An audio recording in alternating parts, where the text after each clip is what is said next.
नमस्कार, मैं हूं संदीप चौधरी। आज सीधा सवाल में चर्चा उस बात की जिसे लेकर पूरी दुनिया की निगाहें आज दिन भर भारत पर और खास भारत की राजधानी नई दिल्ली पर टिकी रही। भारत मंडपम में, दिल्ली के भारत मंडपम में आज G20 की शिखर वार्ता हुई। ये शिखर सम्मेलन हुआ। दरअसल अब ये G21 हो चुका है, इसके बारे में जानकारी बाद में दूंगा। लेकिन शाम होते होते भारत ने एक बड़ी कूटनीतिक जीत, एक राजनयिक जीत भी दर्ज कर ली। सबकी निगाहें खास विदेश में इस बात पर टिकी हुई थी कि शिखर सम्मेलन के बाद क्या कोई साझा घोषणा पत्र आएगा, कोई बयान आएगा क्या, कोई डिक्लेरेशन होगी क्या। और तमाम कयासों को सिरे से खारिज करते हुए आज बाकायदा न्यू दिल्ली डिक्लेरेशन भी की गई। और इसमें प्रधानमंत्री मोदी ने, भारत की अगुवाई है इस G20 की या G21 भी आप कह सकते हैं, आतंकवाद पर कड़े शब्दों से प्रहार किया गया। आतंकवाद की कोई जगह नहीं है अब दुनिया में, और ना ही किसी देश को, आतंकवादियों को, आतंकवादी समर्थकों को कोई पनाह या शरण भी देनी चाहिए। लेकिन निगाहें यूक्रेन पर भी टिकी थी कि क्या यूक्रेन का जिक्र किया जाएगा। रूस के राष्ट्रपति व्लादिमीर पुतिन वो नहीं आए और इसे यूक्रेन से जोड़कर देखा जा रहा है कि अंतर्राष्ट्रीय समुदाय, अंतर्राष्ट्रीय पटल पर कहीं घेराबंदी तो नहीं होगी। चीन के राष्ट्रपति शी जिनपिंग भी नहीं आए, लेकिन इसके बावजूद एक साझा घोषणा पत्र आया और युद्ध पर मोदी के, प्रधानमंत्री मोदी का जो भाषण था संयुक्त राष्ट्र में, उसका कुछ हिस्सा भी शामिल किया गया। प्रधानमंत्री ने दो टूक कहा, यह समय युद्ध का समय नहीं है। अब रूस का नाम तो नहीं लिया गया, लेकिन 9 बार आतंकवाद का जिक्र आया इस 37 पन्ने के घोषणा पत्र में, न्यू दिल्ली डिक्लेरेशन में, और 4 बार यूक्रेन का भी जिक्र किया गया। इससे पहले आज जब यह समिट शुरू हुआ तो प्रधानमंत्री मोदी ने वन अर्थ, पहला सत्र वन अर्थ को लेकर था। तो हमारी मित्रता और जो ह्यूमन स्पिरिट है, मानवीयता का तकाजा देते हुए उन्होंने अपना मूल मंत्र पूरी दुनिया के साथ भी साझा किया। सबका साथ, सबका विकास, सबका विश्वास, सबका प्रयास। उसी के चलते दुनिया आगे बढ़ पाएगी, यह प्रधानमंत्री मोदी कहते दिखे। और इसी में उन्होंने एक और कूटनीतिक पहल कर डाली। जमीन तो पहले से तैयार की जा रही थी। G20 में 19 देश हैं, ये मैंने आपको बताया है, और एक यूरोपियन यूनियन। लेकिन आज ये दरअसल G21 बन गया, क्योंकि अफ्रीकी समूह, अफ्रीकन यूनियन भी बाकायदा शामिल किया गया। और शुरुआती संबोधन में ही प्रधानमंत्री ने इस बाबत बाकी मुल्कों की इजाजत मांगी, दी गई, और अफ्रीकन यूनियन ने अपना पद भी ग्रहण किया। तो अब हासिल क्या है? भारत अपनी मेजबानी में किस तरह से विश्व पटल पर अपनी एक छाप छोड़ता दिखा है, इसकी बानगी हमें शाम होते होते दिखाई दी। एक इकोनॉमिक कॉरिडोर भी स्वीकृत कर लिया गया। वो इकोनॉमिक कॉरिडोर क्या है? भारत से लेकर मिडिल ईस्ट और वहां से यूरोपियन यूनियन, एक रेल कॉरिडोर भी बनाया जाएगा, और साथ ही साथ समुद्री रास्ते से भी रूट तैयार किया जाएगा। इससे कनेक्टिविटी बढ़ने की बात की जा रही है। जो बाइडेन ने तो यहां तक कह दिया कि आने वाली पीढ़ियां इस कदम, इस इनिशिएटिव को याद रखेंगी, और इसके लिए खास मुबारकबाद उन्होंने प्रधानमंत्री मोदी को दी। अब प्रधानमंत्री मोदी ने चुनौतियों का भी जिक्र करना वो नहीं भूले। क्या क्या चुनौतियां हैं हमारे सामने और पूरी दुनिया के सामने। इन चुनौतियों में जो वित्तीय लेन देन है, देखिए G20 को समझिए, ये जो संगठन है ये दरअसल वित्तीय और आर्थिक सहयोग के लिए बना है और दुनिया भी दो खेमे में बटी हुई है, एक विकसित दुनिया है और एक विकासशील। हम विकासशील देशों की अगुवाई करते हुए, उनकी नुमाइंदगी करते हुए भी दिखे तो साउथ के सदर क्या भारत बनता दिखा है और नॉर्थ के साथ अलायंस कैसी होती है, यह देखने वाली बात होगी। और यहां पर हम आपको तस्वीरें दिखा रहे हैं। यह राष्ट्रपति ने जो रात्रि भोज का न्योता दिया है, वहां पर मेहमानों के आने का सिलसिला शुरू हो चुका है। अब मैं जो व्यंजन यहां परोसे जाएंगे, जाहिर सी बात है भारत अपनी मेजबानी के लिए, अपनी मेहमान नवाजी के लिए दुनिया भर में जाना जाता है। इतने व्यंजन हैं, इतने विविध हमारे खाने हैं, वो सब परोसे जाएंगे। मुंह में पानी आने लगा है मेरा अभी, तो इसीलिए व्यंजनों का जिक्र तो मैं नहीं करूंगा। लेकिन प्रधानमंत्री मोदी ने आज G20 की शुरुआत, इस समिट की शुरुआत में क्या कुछ कहा, उस पर नजर डालना भी जरूरी हो जाता है। सुनिए।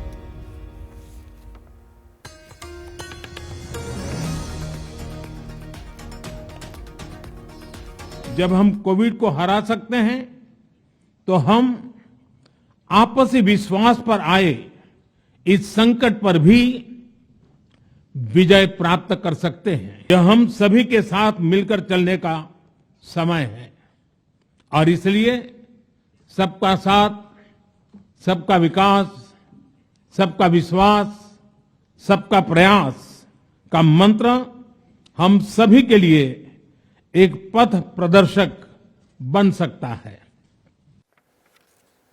तो एक तरफ अंतर्राष्ट्रीय मंच पर भारत धूम मचा रहा था, तो उधर घरेलू राजनीति पर भी नजर डालना जरूरी हो जाता है।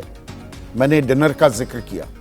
अब डिनर में तमाम मुख्यमंत्रियों को, राज्यपालों को न्योता दिया गया, लेकिन कांग्रेस जो 4 मुख्यमंत्री हैं, उनके 4 राज्यों में अपने बूते पर जो सरकार है और मुख्यमंत्री कांग्रेस के ही हैं, उनमें से 3 राज्यों के मुख्यमंत्री यानी कि राजस्थान के अशोक गहलोत, छत्तीसगढ़ के भूपेश बघेल और कर्नाटक के सिद्धरमैया, वो इस रात्रि भोज में शामिल नहीं हो रहे हैं। हालांकि, और यह भी अपने आप में एक दिलचस्प पहलू है, हिमाचल प्रदेश के मुख्यमंत्री सुखविंदर सिंह सुक्खू इस रात्रि भोज में शिरकत करने वाले हैं। अब ये रात्रि भोज में क्यों नहीं आ रहे हैं, इसके पीछे वजह बनी मल्लिकार्जुन खड़गे को न्योता ना दिया जाना। वो उनके राष्ट्रीय अध्यक्ष हैं, नेता प्रतिपक्ष भी हैं राज्यसभा में, कि भाई उनको न्योता क्यों नहीं दिया गया। राहुल गांधी ने पहले कहा था कि ये 60% देश की जनसंख्या का अपमान किया जा रहा है कि उनके नुमाइंदों को न्योता नहीं दिया गया, यानी कि कांग्रेस 60% जनसंख्या की नुमाइंदगी का दावा ठोकती हुई यहां दिखी थी। ये मैं कल की बात कर रहा हूं। और आज उन्होंने क्या कहा, सरकार हमारे गरीबों और बेजुबान जानवरों को छिपाने में लगी हुई है। भारत की सच्चाई हमारे मेहमानों से छिपाने की जरूरत नहीं है। पर घर में भी कोई कार्यक्रम होता है, कोई पार्टी है, कोई शादी ब्याह है, तो घर तो सजाया जाता है, चाहे घर में सीलन भी हो, कहीं गंदगी हो किसी कोने में। तो राहुल गांधी क्या कहना चाह रहे हैं, बेल्जियम में हैं आजकल, यह भी थोड़ा समझने की बात है। भूपेश बघेल ने वार किया। 40 साल पहले 100 राष्ट्राध्यक्ष आए, वो 1982 में नॉन अलाइन मूवमेंट का जो समिट हुआ था नई दिल्ली में, उसका जिक्र कर रहे हैं। और इस बार 20 में से भी कुछ नहीं आए, जो व्लादिमीर पुतिन और शी जिनपिंग नहीं आए। अभी तक बैठक का कोई नतीजा भी नहीं दिखा, लेकिन अब साझा घोषणा पत्र आ गया है। जयराम रमेश कहते हैं G20 के लिए एक पृथ्वी, एक परिवार, एक भविष्य, लेकिन देश में एक व्यक्ति, एक सरकार, एक पूंजीपति। और पी चिदम्बरम कहते हैं डिनर में विपक्ष के नेता को न्योता नहीं मिला। ऐसा सिर्फ उन देशों में हो सकता है जहां लोकतंत्र नहीं है और ना ही विपक्ष। तो अंतर्राष्ट्रीय पटल पर डंका और यहां पर जूतम पैजार। कुछ ऐसा आज होता दिखाया, इसीलिए दोनों तस्वीरें आपके सामने पेश करना जरूरी था। भूपेश बघेल क्या बोले, सुनिए। देखिए, इसके पहले इंदिरा जी 40 साल पहले 100 राष्ट्र के तो उसके राष्ट्राध्यक्ष या प्रधानमंत्री आए थे। ये तो 20 में उसमें भी कुछ लोग नहीं आए हैं और उसमें भी विपक्षी नेताओं को आमंत्रित नहीं किए हैं, जिसमें खड़गे शामिल हैं। तो ये प्रचार प्रसार करने का एक तरीका है। अभी तक के तो उस बैठक का कोई रिजल्ट दिखाई दे नहीं रहा है, लेकिन अब आने वाले समय में क्या बैठक का रिजल्ट निकलता है वो देखेंगे। यहां आपको बता दें, इंडिया गठबंधन जो है, विपक्षी महागठबंधन जो है, बाकी जो मुख्यमंत्री हैं जैसे ममता बनर्जी या नीतीश कुमार बिहार के मुख्यमंत्री हैं, अरविंद केजरीवाल दिल्ली के मुख्यमंत्री हैं, वो इस डिनर कार्यक्रम में शामिल होने वाले हैं। और ये है वो जगह, वो वेन्यू जहां पर ये रात्रि भोज का आयोजन किया गया है। तो नज़ारा तो बड़ा शानदार है, बहुत ही मनमोहक है और खाने की खुशबू भी यहाँ तैर रही होगी। और जब खुशबू की बात आती है तो मुंह में पानी तो अनायास ही आ जाता है।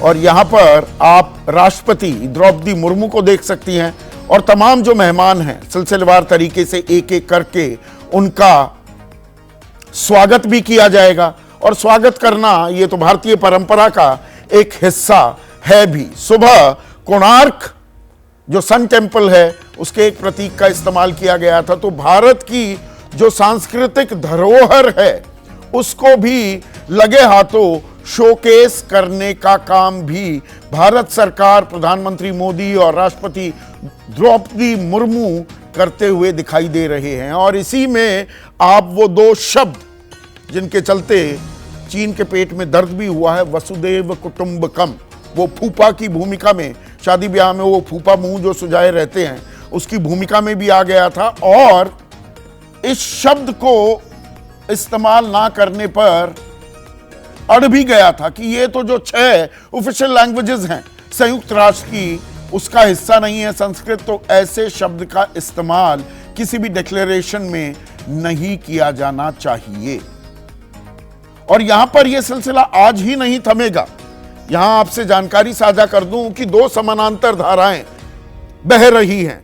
एक तो मल्टीलैटरल टॉक्स हो रही हैं, यानी कि बहुपक्षीय वार्ताएं जो G20 समिट में, जो अब G21 हो चुका है, उसके अलावा एक समानांतर धारा चल रही है द्विपक्षीय वार्ताओं की। और इसमें कल अमेरिका से द्विपक्षीय वार्ता हुई। आज जैसा मैंने आपको पहले बताया, ब्रिटेन, जर्मनी, इटली, जापान के राष्ट्राध्यक्षों से भी बातचीत हुई। और कल कोमोरोस, तुर्की, UAE, दक्षिण कोरिया, EU, ब्राजील और नाइजीरिया के नुमाइंदे और राष्ट्राध्यक्षों के साथ द्विपक्षीय वार्ता होगी। तो अपने हित साधने की भी भरपूर कोशिश की जाएगी। और हम कितना हित साधते हैं, आने वाला वक्त इस बात की गवाही भी देता दिखेगा। जैसा मैंने कल भी आपको बताया था, एक फलसफा है कूटनीति का। यह बड़ा पेचीदा खेल है, दुश्मनी भी चलती है, दोस्ती भी चलती है, पर हित साधना प्राथमिकता हो जाती है। There are no permanent friends, no permanent enemies, there are only permanent interest. और अभी तो खैर खाने में इंटरेस्ट सभी का होगा कि क्या भारतीय व्यंजन आज परोसे जाते हैं। ऐसे में आज का सीधा सवाल, बिना लार लपेट के हम सवाल पूछ रहे हैं। 2 तस्वीरें जो मैंने आपके सामने पेश की हैं उन्हीं से जुड़े हुए हैं आज के दोनों सवाल भी। तो सवाल अब आपके स्क्रीन पर आने वाले हैं। पहला सवाल, G20 ने बढ़ाया दुनिया में देश का मान और घरेलू राजनीति में क्यों मचा है घमासान। चर्चा में मेरे साथ बीजेपी की तरफ से राजेश शर्मा, कांग्रेस के राष्ट्रीय प्रवक्ता सुरेंद्र राजपूत, डॉक्टर युक्तेश्वर कुमार, अंतर्राष्ट्रीय मामलों के जानकार हैं, डिप्टी मेयर रह चुके हैं बाथ में, ये इंग्लैंड में एक जगह है, गुरजीत सिंह, एम्बेसडर गुरजीत सिंह, जाने माने डिप्लोमैट, दीपक वोहरा, और क्या इनकी कमाल की एनर्जी है, 3:30 बजे थे अमेरिका में, वहां बैठे हुए हैं दिन में मैं इनसे बात कर रहा था, यहां शाम के 7 बज गई है, फिर से तरोताजा होकर हमारे साथ जुड़ गए हैं। और Rajiv Nayan senior research associate IDSA के हैं, वो भी इस चर्चा में जुड़ चुके हैं। तो सुरेंद्र राजपूत, दुनिया भारत की बात मान रही है, साझा बयान भी आ गया जिसको लेकर कुछ शको शुबा और कयासों का बाजार गर्म भी था। एक इकोनॉमिक कॉरिडोर बनाने पर भी सहमति बनी, जिसके बारे में जो बाइडेन कह रहे हैं आने वाली पुश्तें, आने वाली पीढ़ियां याद रखेंगी। और प्रधानमंत्री मोदी का वो शुक्रिया अदा करते हैं इस बाबत। और आप फूफा की भूमिका में आ रहे हैं कि नहीं, खाना खाने नहीं जाएंगे जी, रात्रि भोज में सम्मिलित नहीं होंगे हमारे मुख्यमंत्री। संदीप भाई, हम तो फूफा की भूमिका में बिल्कुल नहीं, हमने तो इसका हमेशा से स्वागत किया और हम तो आज से नहीं, जब से G20 बना है तब से स्वागत कर रहे हैं। लेकिन फूफा की भूमिका में तो आज प्रधानमंत्री नरेंद्र मोदी जी हैं। आप मुझे बताइए, देश के सबसे बड़े दलित नेता, सबसे बड़ी विपक्षी पार्टी के अध्यक्ष और राज्यसभा में प्रतिपक्ष के आधिकारिक नेता, अगर आप उनको निमंत्रण नहीं देंगे तो ये क्या मान्य भारतीय संसदीय परंपराओं की अवहेलना नहीं है? हमने 1983 में 100 से ज्यादा देशों का नॉन अलाइंड मूवमेंट का वो कराया था, सम्मेलन कराया था श्रीमती इंदिरा गांधी जी के नेतृत्व में। आप मुझे बताइए, कौन सा प्रतिपक्ष का नेता वहां पर नहीं बुलाया गया, कौन सा मुख्यमंत्री नहीं बुलाया गया? अशोक गहलोत साहब के प्लेन को उड़ने की इजाजत नहीं दी जाती, हेलीकॉप्टर को उड़ने की इजाजत नहीं दी जाती वहां कल जब निमान की जो सभा होती, जिसकी वजह से वो आज नहीं आ पाते। तो हम हम इस पे आपने दो चीजें जोड़ दी। एक मिनट सुरेंद्र राजपूत, एक मिनट, आपने दो चीजें जोड़ दी। जो एयर ट्रैवल पर रिस्ट्रिक्शंस हैं वो कि भाई कोई चुनावी सभा और चीजें, बाकी गृह मंत्रालय ये साफ कर रहा है, ये स्पष्टीकरण आया है। भूपेश बघेल ने भी कहा जी मेरा हेलीकॉप्टर नहीं उड़ पा रहा, या 4 बार मैंने कोशिश की। गृह मंत्रालय का दावा ये है, उनकी तरफ से स्पष्टीकरण ये है कि कोई भी मुख्यमंत्री, कोई भी राज्यपाल हेलीकॉप्टर के जरिए अगर आ रहा है तो कोई रोक टोक नहीं है, वो आ सकता है, दिल्ली में उसको उतरने की इजाजत है। चार्टर्ड प्लेन से आ रहे हैं तो उसके लिए परमिशन एक बार पहले मांगनी पड़ेगी। तो यहां पर 4 बार भूपेश बघेल को नहीं मिली। अरे वो तो राजस्थान जा रहे थे, दिल्ली थोड़ा आ रहे थे। और राजस्थान में ही कोई चुनावी सभा करनी है तो उसके लिए एयर रिस्ट्रिक्शंस हैं। आप बाल की खाल निकाल रहे हैं क्या? नहीं सर, उसमें फिर से मैं बताऊं, मैं इस पे राजनीति नहीं करना चाहता, लेकिन क्या नाम गृह मंत्रालय गलत बयानी कर रहा है। उसी रिस्ट्रिक्शन पे उन्होंने स्पष्ट कहा है कि जिस हेलीकॉप्टर में स्वयं मुख्यमंत्री, राज्यपाल शामिल हो, मतलब सवार हो, वो आ सकता है। हमारे यहाँ पे मुख्यमंत्री जी का कल का कार्यक्रम था, हेलीकॉप्टर को पहले जाना था, स्टेट प्लेन से उन्हें बाद में आना था। हेलीकॉप्टर सिर्फ इसलिए नहीं जा सका क्योंकि मुख्यमंत्री स्वयं उसमें सवार नहीं थे। मुख्यमंत्री जी को तो पहले जो है प्लेन से जाना था निमान में, और वहां से क्या नाम उदयपुर, और उदयपुर से जाना था निमान, जिसकी वजह से आप ये जो गृह मंत्रालय है ये खामखा की अगर गलत बयानी करे तो मेरे ख्याल से उचित नहीं है। ये मुद्दा बड़ा है, हम इस पर इसलिए इस वक्त राजनीति नहीं करना चाहते क्योंकि दुनिया भर के मेहमान हमारे यहां पर मौजूद हैं। लेकिन राजनीति तो हो रही है ना सुरेंद्र राजपूत, राजनीति तो हो रही है ना। साझा बयान यहां पर तो आ गया जिसकी उम्मीद पहले कम लग रही थी G20 का। आपकी साझा रणनीति कहां है? सुखविंदर सिंह सुक्खू आ रहे हैं पर अशोक गहलोत और भूपेश बघेल सिद्धारमैया नहीं आएंगे। ममता बनर्जी आ रही है, नीतीश कुमार आ रहे हैं, तो इंडिया गठबंधन के लोग भी आ रहे हैं। भाई जिन लोगों को आप आने नहीं देना चाहते, हमने तो कहा ना कि हम यही तो हमारा, देखिए आप ही ने कह दिया हमारे पक्ष को, हम राजनीति नहीं कर रहे हैं। जहां से ये लोगों ने क्लियरेंस दी वो लोग आ रहे हैं, जिन लोगों ने क्लियरेंस नहीं, जिन लोगों को क्लियरेंस नहीं मिली वो नहीं आ रहे। क्या तो मतलब मल्लिकार्जुन खड़गे को न्योता ना देना, न्योता ना देने के चलते नहीं आ रहे, इनको हेलीकॉप्टर के जरिए आने में दिक्कतें आ गई इसलिए नहीं आए। मल्लिकार्जुन खड़गे को न्योता ना देना कोई मुद्दा नहीं है। वो कहते हैं ना कि इकबाल बड़ा मनमोहक है, मन बातों से मोह लेता है, गुफ्तार का गाजी बन तो गया, किरदार का गाजी बन न सका। ये लोग किरदार के गाजी नहीं, बात बहादुर है। हम तो ये कह तो रहे कि देश के सबसे बड़े दलित नेता, सबसे बड़ी पार्टी के राष्ट्रीय अध्यक्ष और विपक्ष के राज्यसभा के नेता को आप निमंत्रण न देकर के आप दुनिया में क्या बताना चाहते हैं? ये एक देश, एक परिवार और एक सरकार है, या ये पूरा देश जो है 140 करोड़ का देश है? यहां पर आप उन लोगों को बुला ले रहे हैं जो लोग एक परिवार से 639वें नंबर से और दूसरे 10वें नंबर पर पहुंच गए, वो लोग आ जा रहे हैं, लेकिन हमारी राज्यसभा का प्रतिपक्ष का नेता, उसको निमंत्रण नहीं दिया जा रहा है। इस बात को तो अगर ये नहीं आप ही जैसे लोग अगर नहीं उठाएंगे तो फिर कौन उठाएगा? दूसरी बात, आपने जब डिक्लेरेशन की बात की, हम उस डिक्लेरेशन पे भी आ जाते हैं। डिक्लेरेशन में 2014 में प्रधानमंत्री नरेंद्र मोदी जी ने बहुत स्पष्ट रूप से कहा था, आपको याद होगा संदीप भाई, कि भाई जो आर्थिक अपराधी हैं, आर्थिक भगोड़े हैं, इन सब लोगों को वापस लाने के लिए कानून की जटिलताओं को खत्म किया जाना चाहिए। अगर वो जटिलताएं अभी तक खत्म हो गई हो, नीरव मोदी, मेहुल भाई चौकसी नरेंद्र मोदी जी के, ललित मोदी, ये सब लोग वापस आ गए हों, तो आप मुझे बता दीजिए। तो ये उपदेश देने से कुछ नहीं होगा। आपने 2014 से लेकर के आज तक G20 जो आर्थिक मामलों का एक अच्छा साझा मंच है, उसका आपने इस्तेमाल क्या किया? क्या आर्थिक अपराधियों को वापस ला पाए? उन कानूनी जटिलताओं को खत्म कर पाए? जवाब आता है नहीं। और जब आप आर्थिक साम्राज्य को बढ़ाने की बात करते हैं तो आप बराबरी की बात करते हैं। 2014 से लेकर और 2023 तक चीन के साथ हमारा व्यापार घाटा कितने गुना बढ़ गया है, जरा प्रधानमंत्री जी बताएंगे?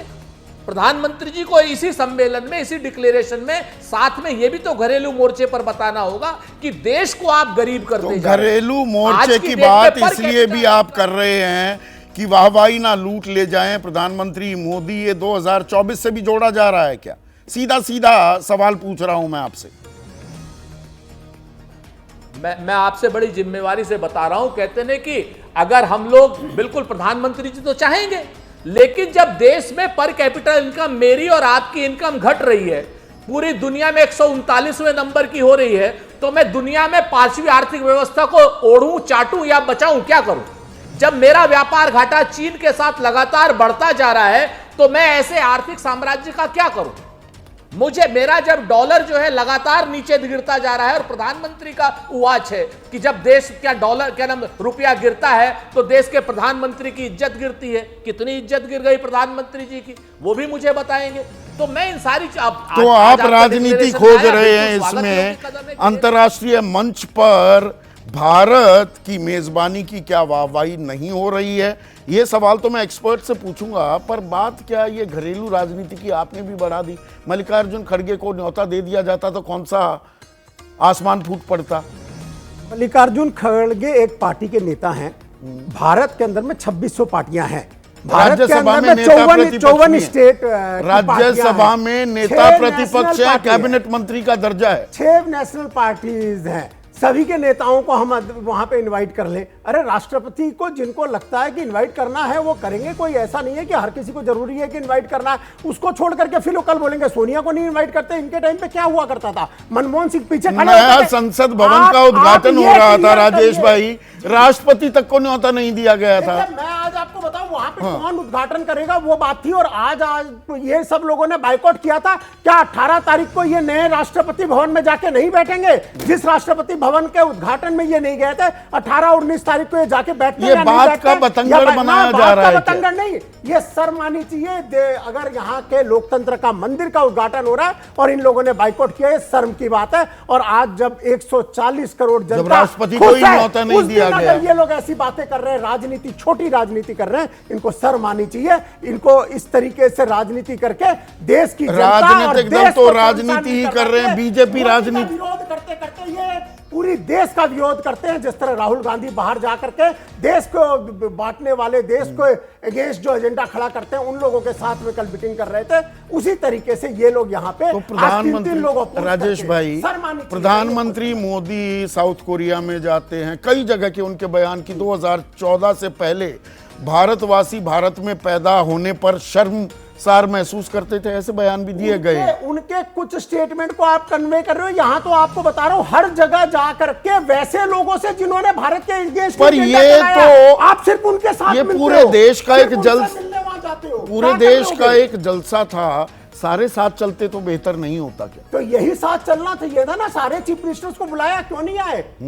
आज जिनको बुलाया वो क्यों नहीं आ रहे? मोदी सब विरोध काम कर में रहे देश हैं, का मोदी विरोध करने लगे हैं क्या सुरेंद्र पूरी तरह से राजपूत? देश का विरोध करने एक लग गए मिनट, हैं। आपने, शर्मा।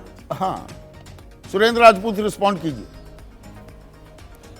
जी, दो चीजें बड़ी स्पष्ट है, मुझे समझ में नहीं आ रहा क्या नाम ये भारतीय जनता पार्टी के प्रवक्ता क्या कह रहे हैं। देश की संसद में देश के राष्ट्रपति को नहीं बुलाया जाएगा, लेकिन उसके बाद कहा जाएगा कि विपक्ष के नेता क्यों नहीं आ रहे। अरे भाई, देश के राष्ट्रपति के सम्मान में नहीं आए। और दूसरा, लोकतंत्र का मंदिर आपके बाप का या आपके नाना का नहीं है, देश के पैसे से बना है, उसमें हम क्यों नहीं जाएंगे? शब्दों वो की तो थोड़ी हमारा मर्यादा मंदिर है, रखनी चाहिए आप लोग ना। तो मंदिर को खंडित करने वाले शब्दों लोग की हैं। थोड़ी, एक ठीक मिनट, है ना? एक मिनट। तो आप मंदिर को खंडित करने नहीं वाले नहीं लोग। नहीं, आपस में तू मैं नहीं, तीसरी ना बात ना, आप हो आइए। गया हो गया, थोड़ा शब्दों की मर्यादा रखिए। अब जो ये G20 सम्मेलन है, इसका हासिल क्या है? थोड़ा एक्सपर्ट्स के पास चलता हूं और उनसे समझने की कोशिश करता हूं। दीपक वोरा, शुरुआत आपसे ही। आप तो पूरी रात भी जगे रहे, अब वहां सुबह है, यहां तो हम शाम को हम थक गए और आपका पेट्रोल नहीं खत्म होता। दीपक वोरा,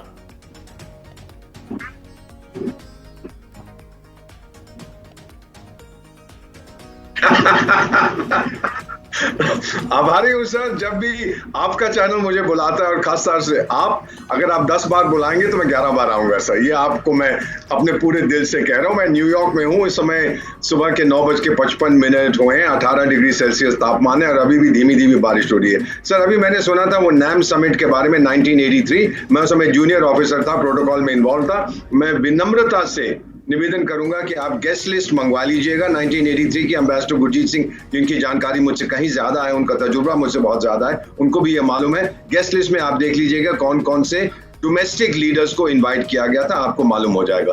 दूसरी चीज सर, ये जो सर्वसम्मति के साथ दिल्ली डिक्लेरेशन अडॉप्ट किया गया है, अब नई दिल्ली दुनिया का कंसेंसस कैपिटल बन चुका है।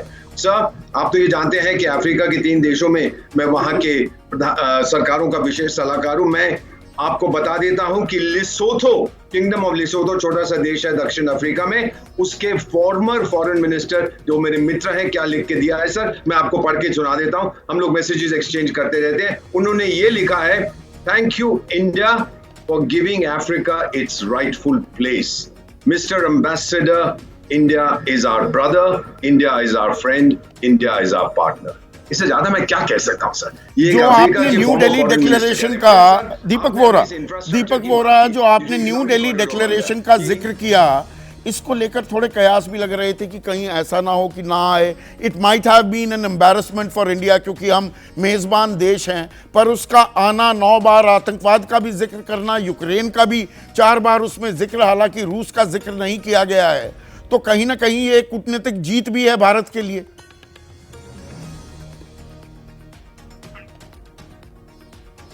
तो इसीलिए तो मैं कह रहा हूं सर, हम कंसेंसस कैपिटल हैं। कंसेंसस बाली में पिछले साल जब जो डॉक्यूमेंट बनाना था, मैं ये जानता हूं आखिरी समय तक, आखिरी मिनट तक नहीं हो पाया था कंसेंसस। फिर भारत से कहा कि आप ड्राफ्ट करिए, हमने ड्राफ्ट किया, सबने एक्सेप्ट किया। सब लोग हमारी क्षमता समझते हैं सर। मैं पूरे मॉडेस्टी के साथ कहता हूं, our diplomacy is the best in the universe, the best in human history. और जो नौजवान हमारे ऑफिसर्स आज मेरी मिनिस्ट्री में काम करते हैं, आउटस्टैंडिंग सर। ये कॉरिडोर के बारे में इतना सा कहना चाहता हूं, इंडिया में शुरू हो रहा है, मिडिल ईस्ट से होता हुआ ये यूरोप जा रहा है। मैं धर्म के बारे में नहीं कुछ कहूंगा, लेकिन एक सिविलाइजेशन से इस्लामिक सिविलाइजेशन होता हुआ क्रिश्चियन सिविलाइजेशन में जा रहा है सर। इससे बड़ी यूनिटी क्या हो सकती है? ये भारत का संदेश है। टुडे सर, मेरा 6 फुट 2 इंच का कद है, आज ये सब कुछ देखकर 6 फुट 8 इंच का हो गया है। मेरी पतलून छोटी हो गई, आपको बिल भेजूंगा नई पतलून खरीद के, पैसे मुझे दे दीजिएगा, यूपीआई से आप ट्रांसफर कर दीजिएगा मेरे को सर। बस India's time has come. And यही जो लोग सर हमें चुन रहे हैं एज देयर पार्टनर, उनसे इतना ही कहूंगा कि अब आपने भारत की ताकत समझी है। You've come a long way, baby.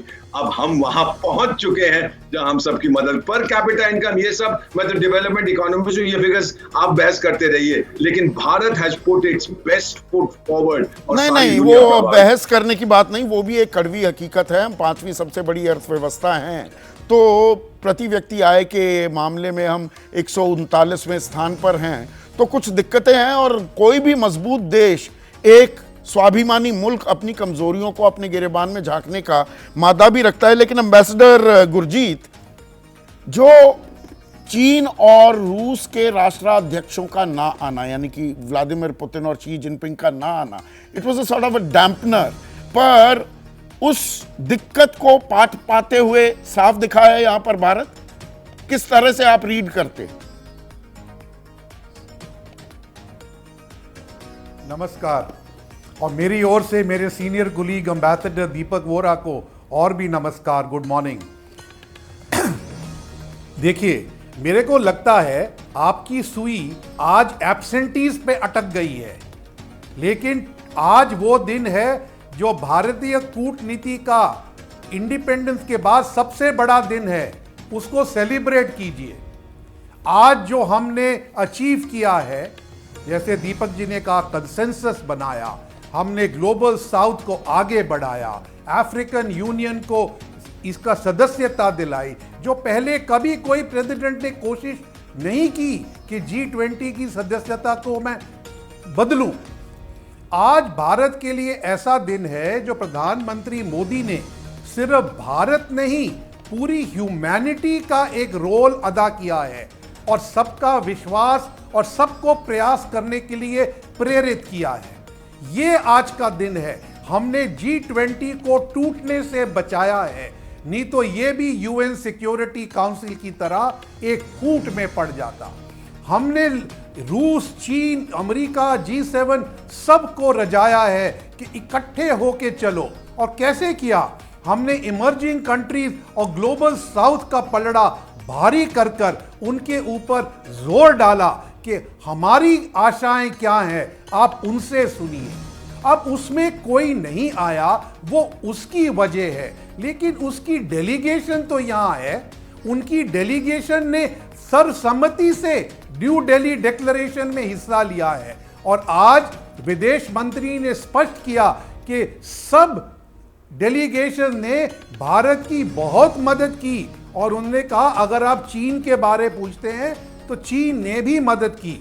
हम जानते हैं चीन नहीं सर, आपका फेयर पॉइंट है एम्बेसडर गुरजीत, पर मैं इन दो मुल्कों का जिक्र, एक वजह होती है कि मैं वो जिक्र क्यों कर रहा हूं, क्योंकि अगर हम ये इकोनॉमिक कॉरिडोर की बात करें, India, middle east, European union, rail link और समुद्री रास्ते से भी जो अब एक तैयारियां होती दिख रही हैं, ये कहीं ना कहीं एक काउंटर पॉइज भी तो है ना।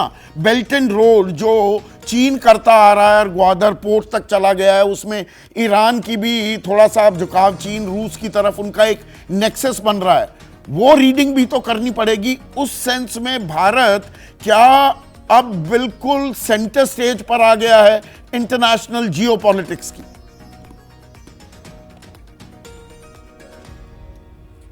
भारत जियोपॉलिटिक्स के सेंटर स्टेज में तो बरसों से है। हमें तो जियो इकोनॉमिक्स के सेंटर स्टेज में आना है और वो जो भारत का जीडीपी ग्रोथ रेट है वो अब सबकी नजर में आ रहा है। मैं अभी जकार्ता से लौटा हूं, जहां इंडो पैसिफिक फोरम था, जहां लोग पहले भारत की इतनी बात नहीं करते थे, अब सब वो भारत का ग्रोथ रेट और भारत की जो डिजिटल पब्लिक इंफ्रास्ट्रक्चर है उसके बारे में पूछ पूछ के थक जाते हैं।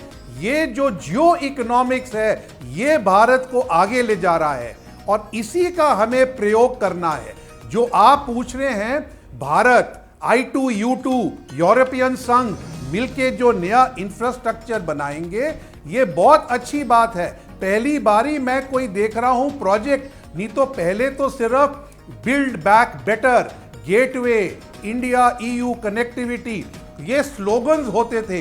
अब इनमें कुछ दम नजर आ रहा है और जमीन पर ये कब उतरते हैं, कैसे उतरते हैं, ये भी देखना होगा। डॉक्टर युक्तेश्वर कुमार, एक क्विक कमेंट चाहूंगा मुझे, पर जब हम अंतर्राष्ट्रीय सहयोग की और ये आर्थिक और वित्तीय सहयोग की मैं बात कर रहा हूं, जो दरअसल मूल भावना है इस वैश्विक मंच की, तो जो बात अभी कांग्रेस के प्रवक्ता भी उठा रहे थे कि इंग्लैंड जैसे मुल्क जो एक तरह की पनाहगाह बन गए हैं, वहाँ पर ठेंगा दिखाते घूमते हैं। ललित मोदी, हरीश साल्वे की शादी में वो हरीश साल्वे खुद बड़े वकील हैं और वो भगोड़े, वो अंगूठा दिखाते हैं, या विजय माल्या, तो इनका प्रत्यर्पण हो पाए, वो कानूनी अड़ंगे हट पाए, तभी तो ये वित्तीय सहयोग और तेजी पकड़ता दिखाई देगा। डॉक्टर युक्तेश्वर कुमार।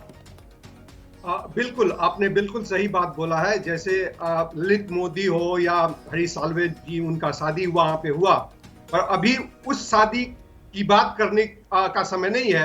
अभी तो दिल्ली में जो बड़ा सा बारात आया है और इतने सारे देशों से बारात लेकर के काफी सारे मित्रगण आए हैं, लेकिन उसमें जो आप भी बोल रहे थे और कल भी बात हो रही थी कि फूफा जी उदास है और वो आए ही नहीं, उनको तो इनविटेशन भी दिया गया। लेकिन दिल्ली के लिए ये बहुत महत्वपूर्ण बात यह है कि चाइनीज में ही जैसा कहावत होती है कि दिल्ली के लिए ये एक लियांगची है, ये बहुत बड़ा एक अपॉर्चुनिटी भी है कि वहां के जो बड़े फूफा नहीं आए और अपने चचेरे भाई लीचियांग को भेज दिए और दिल्ली में बारात में शहनाइयां और ढोल बज रही हैं और ऋषि सुनक भी ऑब्वियसली ये जो आपने प्रत्यारोपण और ये एक जो ट्रिकी की बात हो रही है वो भी होगा। लेकिन जो शहनाइयां जो सारे लंदन में भी बज रहा है और पेरिस में ही बज रहा है और वाशिंगटन भी बज रहा है, केवल पेइचिंग की गलियों में मातम बना हुआ है। क्योंकि आज भी जो कॉरिडोर की बात हो रही थी तो उसमें सब जगह से वाहवाही है, लेकिन वहां का ग्लोबल टाइम्स या ह्वानशू श्रिपाओ बोलते हैं, उनका आप ट्वीट भी देखिए तो वो बोल रहे हैं कि ये कुछ होने जाने वाला नहीं है और उनपे वो बड़ा सा कटाक्ष मार रहे हैं जो चीन के क्योंकि थोड़ा पेट में दर्द हो रहा है, क्योंकि वो अपनी जो सल्तनत, अपना साम्राज्य जो फैलाना चाहते हैं उसको चेकमेट होता तो नहीं देख रहा है चीन। और खास अफ्रीकन यूनियन की अब जो नुमाइंदगी हो गई है, G20 G21 हो गया है, अफ्रीका में बहुत कुछ इन्वेस्टेड है चाइना का, तो वो उनके लिए चिंता का सबब है क्या? ये जियोपॉलिटिकल जो वर्ल्ड ऑर्डर है ये बदल रहा है क्या? चर्चा आगे बढ़ाएंगे। राजीव नयन भी हमारे साथ बने हुए हैं, उनसे चर्चा आगे बढ़ाऊंगा। G20 शिखर सम्मेलन पर चर्चा कर रहे हैं, भारत का मान बढ़ा है क्या और घरेलू राजनीति में ये घमासान भी क्यों हो रहा है। लेकिन सिर्फ बात G20 की नहीं है, ये बहुपक्षीय वार्ता ही नहीं हुई, द्विपक्षीय वार्ताओं की एक समानांतर धारा भी लगातार बहती हमने देखी है। तो नयन जी, अगर हम नजर डालें, कल अमेरिका, बांग्लादेश और मॉरिशस के साथ द्विपक्षीय वार्ता हुई, आज यूके, जापान, जर्मनी, इटली और कल और परसों भी मिला ले, परसों सऊदी अरेबिया के साथ भी है, कुल मिलाकर 15 देशों के साथ द्विपक्षीय वार्ता भी हो रही है। तो इनमें जो खाके सज रहे हैं उनकी अहमियत अगर आप थोड़ा सरल भाषा में दर्शकों को समझाएं तो। देखिए, जब भी इस तरह की बहुपक्षीय जो बैठकें होती है उसका उपयोग जो राष्ट्राध्यक्ष होते हैं या जो राज्याध्यक्ष होते हैं उसका बखूबी इस्तेमाल करते हुए द्विपक्षीय वार्ताएं भी हो। क्योंकि देखिए, राष्ट्राध्यक्ष या राज्याध्यक्ष सामान्यतः हर दिन तो मिल नहीं सकते हैं, कभी कभी समय निकाल कर मिलते हैं, तो उसका सदुपयोग पूरा के पूरा सदुपयोग करना चाहते हैं। बांग्लादेश देखिए G20 का सीधा सदस्य नहीं, इनवाइटेड मेंबर है, लेकिन हमारा एक बहुत ही महत्वपूर्ण पड़ोसी राष्ट्र है और अभी जो उसकी उभरती हुई जो क्षमता है उसे पूरी दुनिया आंक रही है। जो बाइडेन के बारे में तो बोलना ही कम है, बाइडेन तो अभी अमेरिका के राष्ट्रपति हैं, तो उनसे द्विपक्षीय वार्ता हमारे प्रधानमंत्री ने कर दी और जो प्रधानमंत्री ने जो वार्ता की उसमें निश्चित ही जो एक समीक्षा हुई होगी और जो आज जो हम अब देख रहे हैं कि जो एक सफल हमने एक डिक्लेरेशन दिया उसकी भी कल निश्चित ही एक नींव रखी गई होगी। आज अफ्रीका यूनियन जैसे संगठन जो है, जो संघ है, उसे भी सब एक, अभी आपने जैसे सही बोला कि एक अभी G20 रह नहीं गया, G21 बन के हो गया अब, तो उसके लिए भी कैसे अफ्रीका यूनियन जो लास्ट मिनट का जो प्रॉब्लम्स होते हैं उससे भी कई बार इसे हल किया जाता है इन सब बैठकों के माध्यम से। और जब हेड्स जब मिलते हैं तो निश्चित ही छोटी छोटी चीज़ों को लोग दरकिनार कर देते हैं। और जिसे अभी बताया भी गया था कि प्रधानमंत्री ने जब प्रेस कॉन्फ्रेंस हो रहा था कि कहीं बात अटकी हुई थी, तो उन्होंने कहा कि देखिए हमारे प्रधानमंत्री चाहते हैं और इसे किया जाना चाहिए। तो ये साउथ का सदर या अगुवाई करते राजीव नयन जी, भारत अब जो दिख रहा है और अफ्रीकी समूह की सदस्यता भारत ने ही उसका पहले पक्ष रखा, वो प्रपोजल दिया, तो क्या ये फुटप्रिंट्स बढ़ाने की एक रणनीति, एक कूटनीति भी है क्या? अफ्रीका में हमें यह भी मानना होगा चाइना के फुटप्रिंट्स बहुत दिनों से लगातार बढ़ते दिख रहे हैं, तो भारत अपने ग्लोबल इकोनॉमी में और खास साउथ में अपने फुटप्रिंट्स भी बढ़ाने की कोशिश कर रहा है क्या? क्या इस तरह से भी देखें हम? निश्चित ही देखिए, फुटप्रिंट्स बढ़ाए या न बढ़ाए, हमारा अफ्रीका के जो बाकी देश है चाहे महादेश के साथ बड़ा ही पुरातन संबंध रहा है। प्राचीन काल में भी हमारा संबंध उनके साथ रहा था और यह संबंध केवल उनका शोषण करने का नहीं था जैसा कि चीन कर रहा है। वहाँ से खनिज पदार्थ ले जा रहा है, वहाँ से वहाँ के मिनरल्स को खरीदता है, साथ साथ वहाँ के लोगों को एक ऑर्डर देता है निवेश, और उसके बाद निवेश कराता है और उसके बाद फिर उनके साथ अपने संबंध जो आर्थिक संबंध है तोड़ लेता है। जैसे एक उदाहरण मैं आपको देता हूँ, चीन की बात जब हो रही है तो उसने स्टील के लिए कुछ देशों को अपने उनके आयरन ओर के लिए ऑर्डर दिया और उन लोगों ने खुशी खुशी लगा कि आगे भी व्यापार मिलेगा, उन्होंने वहाँ पर फिर से निवेश किया। उसके बाद चीन ने उन्हें व्यापार देना बंद किया। एक तरह से वो डेट के अंदर पड़ गए, एक संकट, आर्थिक संकट में पड़ गए। हाँ। तो यह चीन का एक अपना अलग सा रवैया रहा है जो उनका बेल्ट एंड रोड इनिशिएटिव के अंदर भारत इन सारे राष्ट्रों को ग्लोबल साउथ, जिसका कि अफ्रीका यूनियन में हमने सदस्यता दिलाई, उसका हमारा एक बड़ा अलग मानवीय अप्रोच रहा है। हमारा मानवीय अप्रोच पर तवज्जो भी देते दिखे प्रधानमंत्री मोदी। एक क्विक कमेंट चाहूंगा डॉक्टर युक्तेश्वर कुमार। दरअसल ये संगठन, ये मंच बना ही था आर्थिक और वित्तीय सहयोग के लिए, और जो ये देनदारी और डेट रीस्ट्रक्चरिंग, ये एक बड़ा मुद्दा है। हम 5वीं सबसे बड़ी अर्थव्यवस्था हैं, पर हमारा जो कर्ज है 2014 में जो 55 लाख करोड़ था वो बढ़कर 150 लाख करोड़ भी हो गया है। तो डेट रीस्ट्रक्चरिंग, देखिए मीठी मीठी बातें बड़ी अच्छी होती हैं, पर जब असल पैसे की बात आती है, there are no free lunches in this world. Thomas Friedman ये खास बात एक किताब की शक्ल में कह चुके हैं।